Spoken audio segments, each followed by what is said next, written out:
To win this election, Barack Obama's like a bride-to-be. He needs something old, something new, something borrowed, something blue. Well, look at these new registration figures in today's Washington Post. Something old. In Florida, newly registered Democrats outnumber newly registered Republicans 2-1. Something new. In Colorado, it's a 4-1 advantage for Democrats. Something borrowed. In North Carolina, it's nearly a 6-1 advantage for Democrats, and something blue in Pennsylvania. That's a blue state. Nearly 500,000 new Democrats on the rolls, while Republicans, catch this, it's the only state this has happened. Republicans have lost 38,000 registered voters in the state of Pennsylvania. What's it all mean? NBC political director Chuck Todd joins us from Nashville, the site of tomorrow night's debate. And Jennifer Downey is with us from the New Hampshire Institute of Politics. Both of you, thanks for joining us, Chuck and Jennifer. First, Chuck, this question of the numbers. It seems to me that there's two arguments made in this campaign. One is first African-American candidate, a lot of dispute about what that means among older white voters, and yet all these new voters we keep hearing about. How do you measure one against the other, the more conservative feelings among older voters and this flash of new registrants? Well, we only can measure what we've seen. And what did we see? Think back to Iowa, Chris, and how Barack Obama actually remade the electorate. He was on a trajectory that said he couldn't win older white voters, the whole conversation that we're having now a little bit. And what did he do? He changed the electorate. He turned out 100,000 more Democrats than anybody thought could be turned out. The estimates had, the highest had been 125,000. He turned it into 240,000, and he wins by 10 points.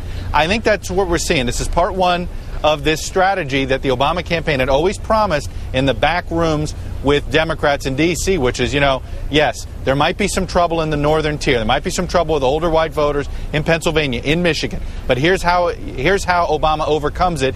He puts new states in play. Virginia, North Carolina. They'll see an African-American turnout and a youth turnout that nobody's ever seen before. Well, so far, part one has happened, and that is the voter registration numbers. He may have changed the electorate, changed what it looks like in Virginia. It isn't what it looked like 4 years ago. It's going to look different. And if that's the case, that's the difference between winning and losing if he sees a 20% new voter spike.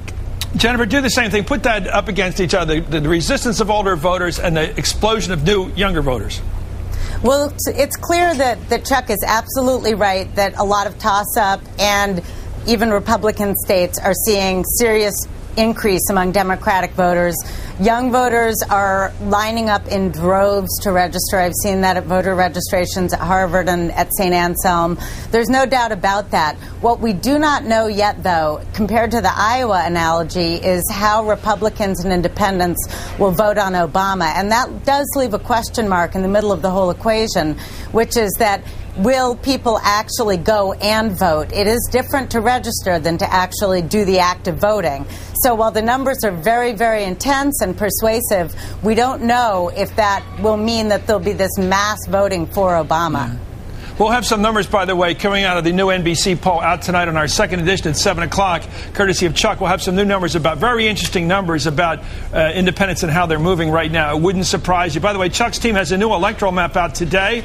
All the changes are for Obama, no change for McCain. Here's what it looked like for Obama a week ago. And here's what it looks like now. So you want to give us a narration of that a bit, Chuck? What's changed? Well, what's changed is we've seen as the economy and this double stomach punch for McCain, right, which was basically losing the debates to Obama even through public perception. Other people scored it how they want to score it. The public made a decision that Obama and Biden won the first two debates. Combine that with the economic downturn, the right track just cratering, wrong track going way up again, economic issues to the forefront, and we're seeing all of these carry 04 states. There is not a single carry 04 state where Obama trails. More importantly, there's not a single carry 04 state where Obama's lead is anything less than 5 points. I mean, really, only Pennsylvania of those carry blue states seems remotely competitive right now. Anything can happen in 29 days. But right now, only Pennsylvania seems remotely competitive.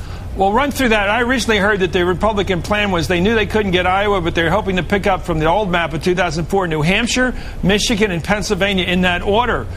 Jennifer, is that still reasonable? Looking at it from your end, New Hampshire, is that 3 points electoral vote still available to them? They're giving up on Michigan. Are they aiming now at Pennsylvania and New Hampshire and holding Florida and Ohio?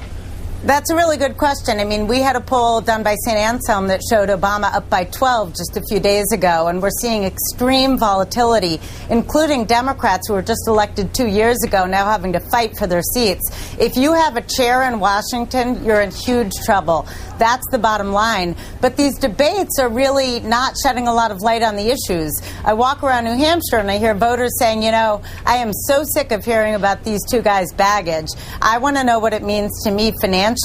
I think John McCain has one chance of turning this thing around. He should have voted against the bill, probably, and said, we haven't had 1 minute of hearings in committee on the biggest government bailout of the economy that we've ever had. We haven't had 1 minute of hearings. He should say that. He also needs to stay on the Republican message of tax cuts. That's how Bush did this in 2000. All he talked about was tax cuts. I went to a Sununu-Shaheen debate at St. Anselm today, and I'll tell you what, most of what John Sununu talked about was tax cuts. That's a message Republicans could still win on, although their odds are really, really uphill right now. Well, this just in, guys. 50% of voters say Obama and Biden did better in the two debates. That's the NBC Wall Street Journal poll out tonight. 29% say McCain Palin. Chuck, your thoughts on why it's so lopsided? Why is it 50-29? You only have about 10 seconds here.